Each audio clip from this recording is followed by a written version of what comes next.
Okay, so I believe we are good to go to start this symposium presented by the Parapsychological Association with the title of Theories of Psi. So we're coming to you obviously online, and this is kind of the way we do things these days. And it's wonderful to see you all, although I don't see you, but I hope you can see me. My name is Peter Bancel. I'm a board member of the Parapsychological Association, which explains my presence here as your host for this symposium. Oh, thank you for the little things. It's nice to see that there's life out there. That's wonderful. Great. Thank you. So I'm on the PA board, and this symposium, which will take us through a good part of the day, it'll be about 4 or 5 hours. And we will explore notions of theoretical approaches to understanding psi phenomena. This is part of an occasional series of online symposia, and this is a topic that's of particular interest to me, which is why I'm very happy to be able to host this. I'm an experimental physicist by training, and about 15, 20 years ago, I got interested in psi phenomena, and I basically never looked back. So sort of in the middle of my career, I jumped into studying psi. And the reason that I never looked back in doing psi research, which by that I mean phenomena like ESP and psychokinesis, is because it's so challenging from a scientific point of view to try and study and understand these phenomena, that it's actually exciting and thrilling for a scientist.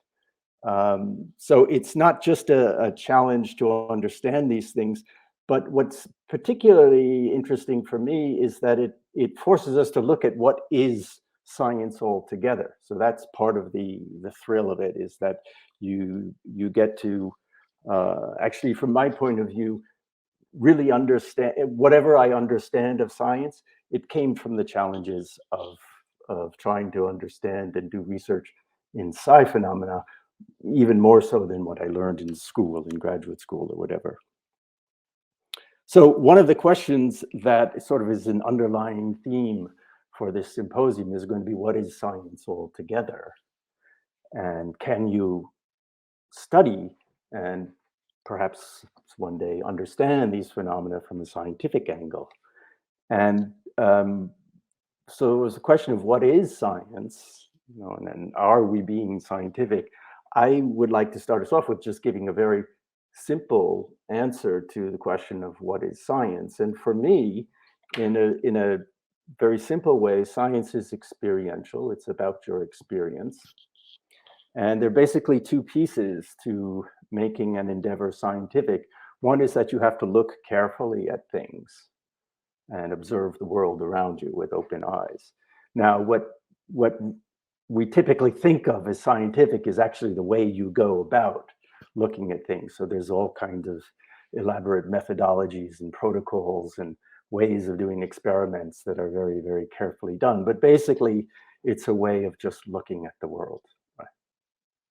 And then the other part for me that makes science science is that based on what you see in the world, you're willing to change your mind of how you think about the world. You're willing to change your point of view based on the data. So that's very simple, but I think it's a genuine and accurate way of talking about what is science. And that's the kind of the approach that we're taking here when we're talking about theories of psi. Then the question also comes up of what do we mean by a theory? And our first presenter is going to address that in some detail for you. But as a short answer to that question, I would say that theory is about meaning, right? It's a way of understanding things. And we have examples in science where we have something we call a theory that doesn't really help us understand the phenomena. And then there are other kinds of theories that actually tell us something about nature, tell us something deep about it, about the principles that underlie it. underlie it. And those are the kind of things that really we're after. And those are also the kind of things that can lay bare misconceptions that we might have about the world. And those are the kind of things that we're trying to chase down. So before I introduce our first speaker, I just want to share two little pictures with you that represent this. So this is the proverbial picture of the blind men, looking at the elephant and coming up with all different kinds of hypotheses or theories about what it is that they're observing. And in some way, we're a little bit in this situation with regards to psi phenomena. And part of the motivation for having this symposium and also continuing in this line is that people can talk to each other. So, the blind person looking at a piece of the elephant isn't going to come up with the right idea. Of course, if they could take off their blindfold and be able to see, it would be easy, but life isn't that easy. So we are, in some sense, we can only see partly. And nevertheless, it's possible to make some progress if the blind people looking at different parts of the elephant can talk to each other. And that's sort of like the motivation of what we want to do here. And one of the ways that we talk to each other is through explaining our experiments, through gathering data and taking the data to heart. One of the real criticisms of psi research altogether is that it's impossible. So often you'll hear fancy physicists will say psi is impossible, therefore we don't even have to consider it, which is probably the greatest sin that a scientist can make, which would be to ignore the data. So I love this little picture that I have on my wall, which is called the theorist and the experimentalist. Guess which one is the experimentalist and which is the theorist? So it's a question of taking the data to heart and using that to guide your thinking. And so that's one of the key things that we have to heed when we're thinking about how can we describe these phenomena. So that will also be kind of a leitmotif throughout this symposium, is what is the data forcing us to do? A wonderful example of how taking data seriously can lead to insights and theory is the development of special relativity, where Einstein took the leap of taking the data seriously and postulating that the speed of light is constant for all observers. And then out of that comes not only the special theory of relativity, but relativity presented in a way that in some sense it becomes understandable. So that's also what we're going to be doing here today is keeping in mind what the data might be imposing or constraining on theories as we go along. So with that as a sort of an introduction for our day, I welcome you all just to sit back, relax with your morning cup of coffee or afternoon cup of tea, depending on where you're coming from. I'm here in Connecticut, where it's a lovely spring day. And I'm also looking forward to hearing what the presenters have for us. In this first session, we have 3 presentations. And the first one, which I will introduce now, is going to be by Dr. Chris Rowe.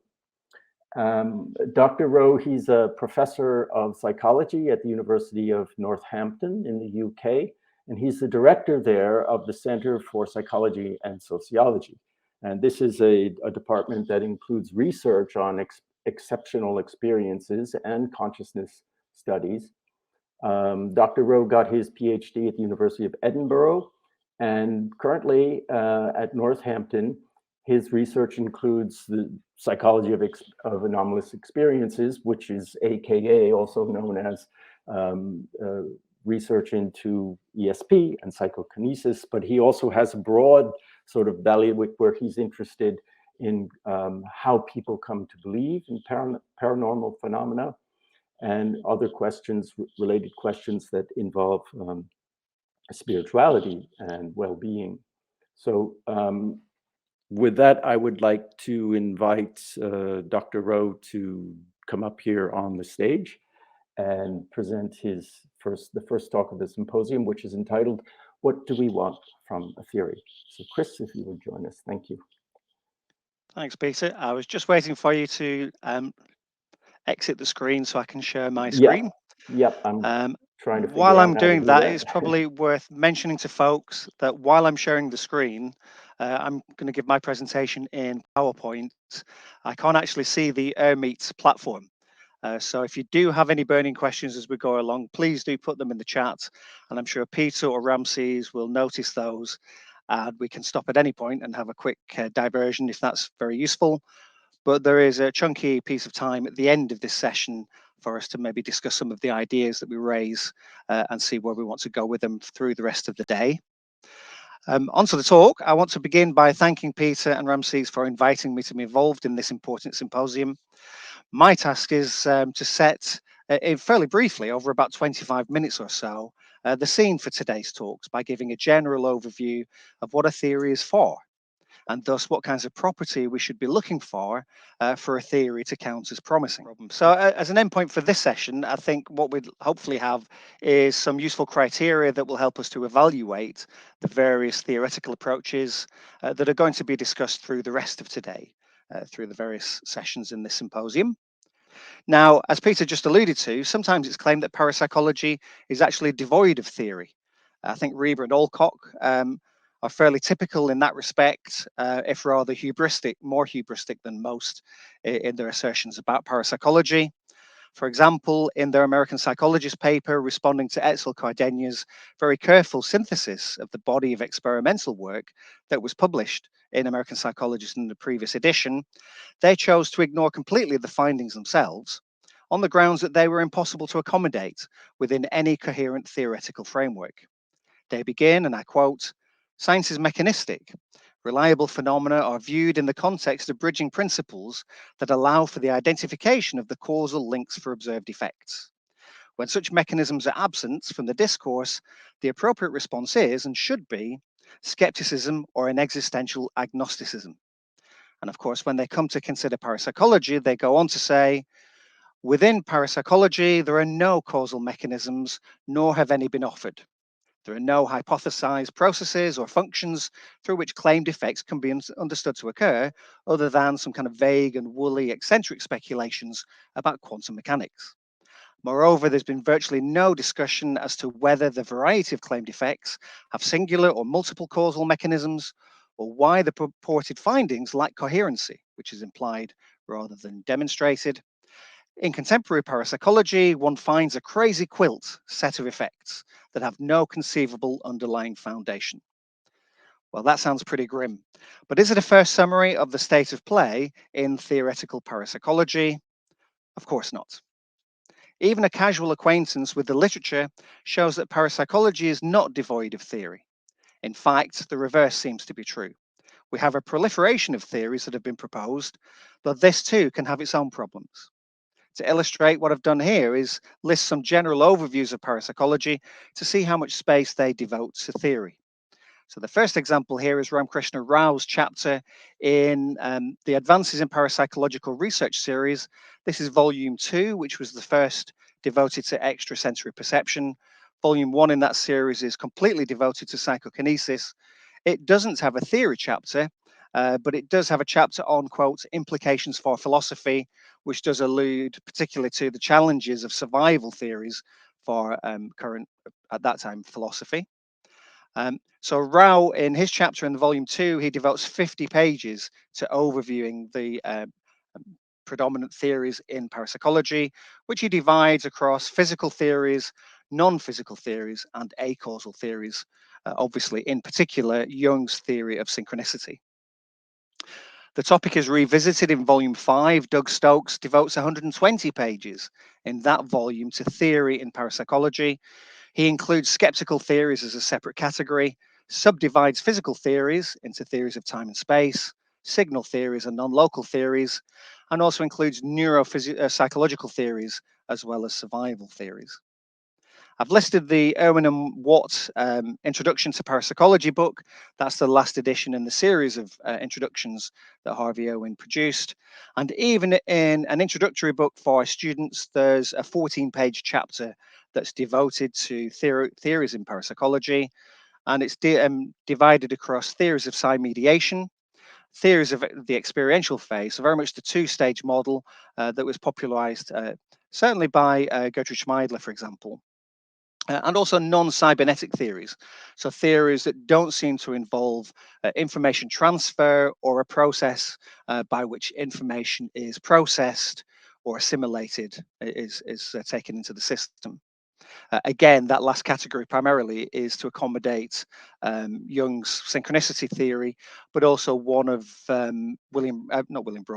Rex Stanford's theoretical models, conformance behavior theory. Bringing it further up to date, Ed May and Mawala, they have produced a fantastic 2-volume collection called Extrasensory Perception, and a whole volume of it is devoted to theory in parapsychology. It covers a number of dimensions as covered here. There's a whole section, a whole chapter devoted to CERTS, for example, which is Dick Bierman's theory. What's the initial stand for? The consciousness-induced restoration of time symmetry. So the notion that time isn't prescribed to run forwards or backwards in isolation. And then bringing things up to date, Edsel Cardenio's American Psychologist chapter, even though it only runs to about 11 pages of text, about 2.5 of those pages are devoted to reflecting on how we can best understand or make meaningful sense of the findings in sections variously headed Psi phenomena and physics theories, that includes non-locality, time, consciousness, sentience, and so on. So we see from this then that we do have an embarrassment of riches when it comes to theoretical accounts to accommodate the phenomena that we observe, that they are naturally fall into different taxonomic groups. So people have attempted to categorize them in different ways. And so that draws attention to the notion that there may be different modes or levels of explanation for the phenomena that we're interested in. I'm going to come back to that in a moment. But also the notion that there clearly isn't across the community a consensus on which are the most successful or the most promising theories among this collection. It tends to be very much a very flat account of these various theories rather than signaling that certain ones are kind of primary, certainly in terms of driving research.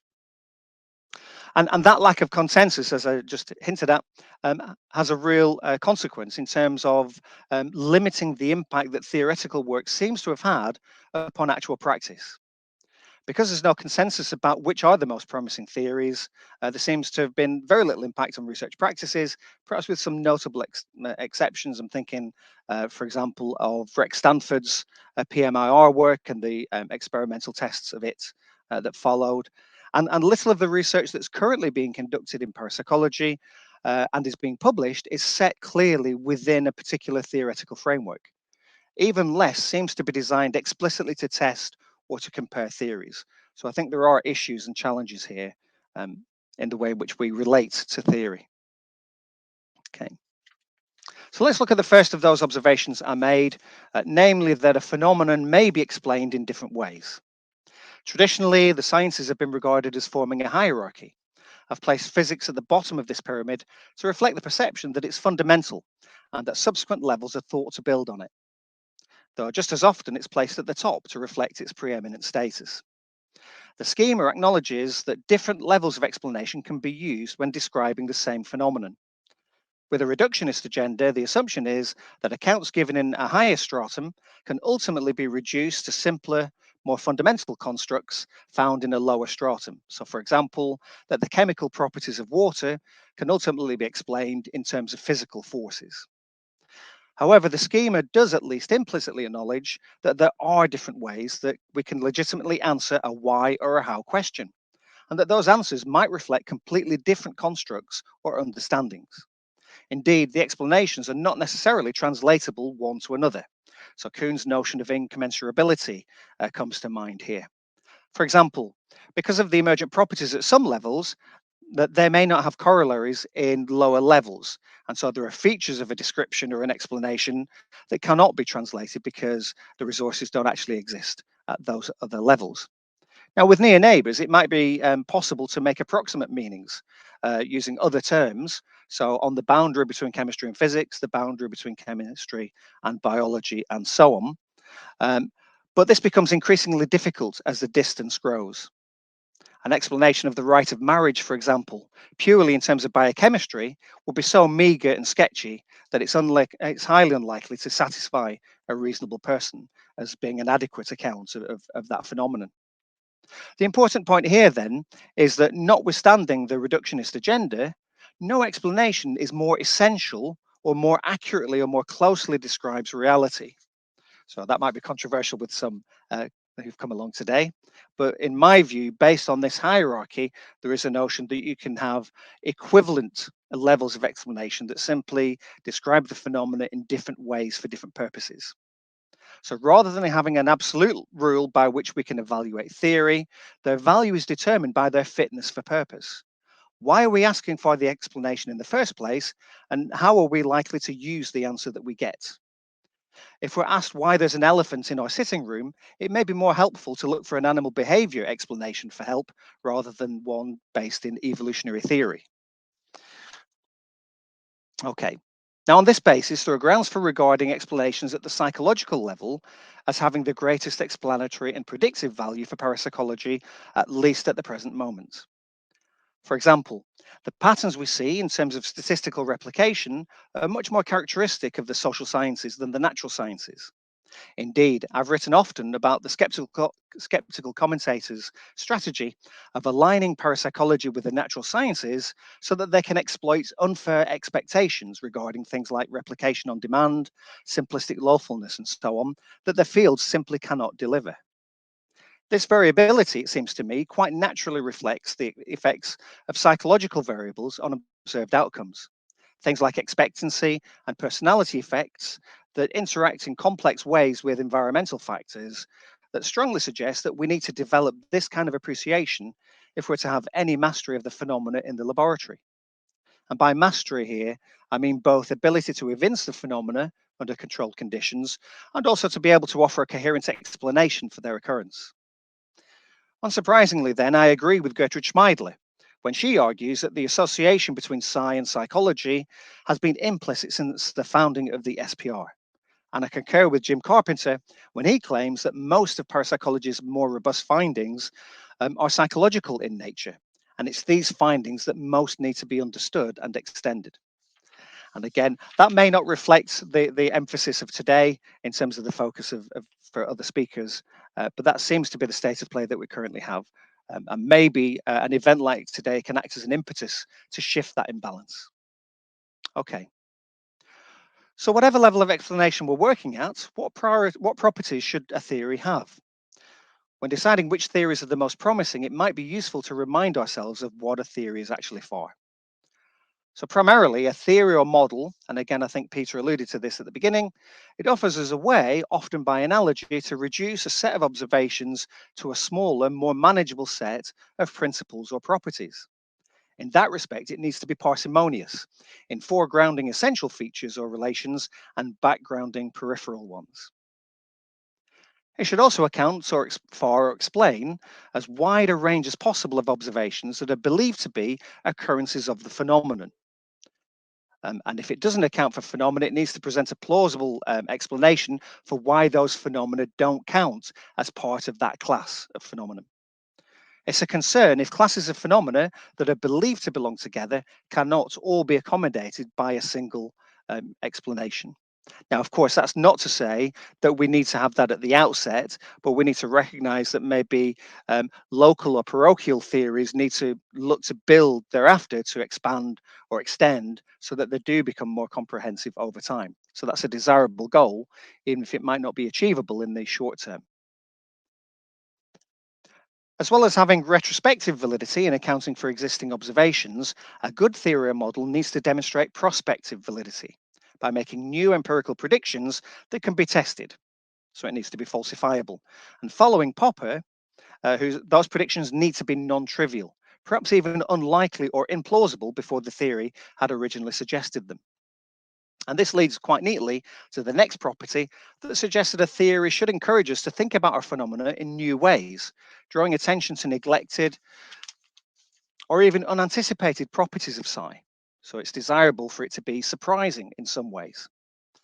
And finally, a theory that meets the above conditions is likely to direct us towards certain testable hypotheses and away from others in a manner that can sustain and guide a program of research. And that research is successful in accumulating further evidence about the nature and the character of the phenomenon. So it needs to be useful in terms of driving a research agenda. So the last named is the one I think is most troubling for parapsychology, since, as I mentioned before, I don't really see much evidence of a concerted research effort that has clear objectives or agreed research problems to solve, which themselves are derived from a prevailing theory that's broadly accepted. Okay, so I want to illustrate some of those values by particularly in adopting a psychological level of explanation by focusing on the influence of Charles Honorton's noise reduction model. And the effects that's had upon research into ESP in particular. So I'll apply the 5 criteria that I identified to see whether this would qualify as a promising theory from that perspective. Now, historically, as we see from the top left here, that's, I think, Gardner Murphy in that picture. Oh, no, it's not. It's Gaither Pratt, isn't it? Historically, the standard experimental design for testing ESP popularized by J.B. Ryan and colleagues, used a forced choice methodology in which participants guessed which of a set of 5 symbols was the target for a particular trial. The approach was appealing because the outcome was quantified. It was an objective matter to determine how many calls were correct, and it could be analyzed statistically against a clear baseline. However, the approach was dull and didn't bear much similarity to the kinds of experiences that people reported in their everyday lives. Key among which was that they often seem to involve mild shifts away from their ordinary waking consciousness, for example, while daydreaming or dreaming or meditating. So, Honorton's model starts with such reports of ESP in the real world and also looks at the best experimental evidence to try and identify what they had in common that might give us an insight into the process or mechanism of psi. He drew inspiration for his model from the practices of exceptionally gifted psi practitioners such as Lal Singh Haribans and Malcolm Besant, who routinely used meditation techniques in preparation for participation in psi experiments. And he also incorporated findings from studies that used hypnosis, relaxation, um, and the Gansfeld method as induction methods. And he also attempted to link these with teachings from Patanjali's Yoga Sutras. So we have all of these disparate phenomena which we're trying to accommodate within a particular singular model. He came up with this. So this schematic is taken from the Carl Sargent book, Explaining the Unexplained, which rather neatly captures the key elements of the noise reduction model. So the model emphasizes that many of these situations involve a reduction of sensory stimulation, most obviously from having one's eyes closed or being in a quiet environment, but also by reducing tactile and muscular signals by being in a comfortable, relaxed state. They also involved a reduction of mental noise arising from preoccupations, worries, and particularly performance anxiety. His surprising conclusion via his model was that psi is a continuous process rather than something that occasionally pops into existence or that needs to be produced under the conditions of the experiment. Rather, its ephemeral and sometimes perhaps elusive appearance was a result of being outcompeted for attention, a function of noticing, not of occurrence. Conducive states are effective only insofar as they share properties that allow psi material that's already in the organism to be relatively weighted or tagged, or other material is relatively suppressed, such that they're more likely to percolate through to conscious awareness. And thus might be thought of as the whole theory as a relation to Henry Bergson's filter theory or Aldous Huxley's reducing valve model, both of which Honorton acknowledges in his 1977 chapter. So, Honorton's model encouraged a more holistic approach to ESP research that adopted free response methods and incorporated altered states of consciousness. These involved a shift from a conscious attempts to be psychic or produce psi to a more passive orientation in which psi experiences occur when conducive conditions are cultivated. Research along these lines was particularly popular in the last quarter of the 20th century and has produced research findings that even now are as strong and consistent as any in parapsychology, I would argue. So, how does the theory fare regarding these desirable properties? Well, I think it's fair to say that it was parsimonious in doing a fair job in determining what a number of quite different practices have in common and setting aside those things um, that that are not essential. So, bringing into sharp relief the features which they have in common, which are incorporated into the theory, and de-emphasizing those features which are particular to one or other situation, which clearly are not part of the theory that's been developed. The model is relatively comprehensive because it doesn't simply privilege altered states of consciousness per se. It's in a stronger position, I think, to accommodate instances of waking psi because we're looking at other features of those circumstances as being the psi-conducive elements, the elements that afford the opportunity for otherwise unconscious information to bubble through to consciousness. In terms of falsifiability, I think most obviously the Ganzfeld paradigm itself represents a test of the theory and remains one of the most robust databases we have. But it is disappointing that we don't have a clearer picture of process-oriented work that could be used to evaluate the model. So most obviously, the supposed advantage for extroverts, for example, over introverts, um, we can see how that might be interpreted in terms of internal noise of the system, particularly cognitive noise and autonomic noise within the system. So we can see that there are other explicit predictions that could be very readily made, that could be more systematically or formally tested. I think probably in some ways the model is theory. Of course, it wouldn't be fair to say that it's surprising in the sense of claiming that psi is ubiquitous. That notion had its origins with people like Bergson and Huxley. But in my view, it is true to say that this wasn't really evident in standard experimental tests of ESP before this time. These were clearly oriented towards being psychic or performing. And for example, now in our own experiments, it has been really valuable to stress to our participants that participating in a psi experiment is rather like falling asleep. You can't force the thing to happen, but instead you just need to surrender and relax to the process. Get out of your own way effectively and let nature take its course. And I think that's been really useful as a way of framing how psi operates and how phenomena might occur. Has it been useful? Well, Ganzfeld and dream research have been popular, less so now, obviously. And occasionally researchers do refer to the noise reduction model when framing their experiments. But it's difficult to claim, frankly, that the research agenda has been driven by the noise reduction model per se. And again, I think that's more of a criticism of researchers who've adopted the Ganzfeld method than it is a criticism of the model itself. Now, I seem to have rushed rather through that. That took me 25 minutes when I practiced it, but that's kind of brought me to the end of my slides in terms of just giving a flavor, firstly, of the notion that there might be different ways in which we understand or derive meaning from the phenomena, and that those levels of explanation can coexist together. It isn't a sense that one of these is primary or superior to the others, but they're simply doing different work for us. But nevertheless, whatever the level of explanation, there are certain properties or qualities we would expect in those explanations that would allow us to regard them as sufficiently promising for us to build a research program around them.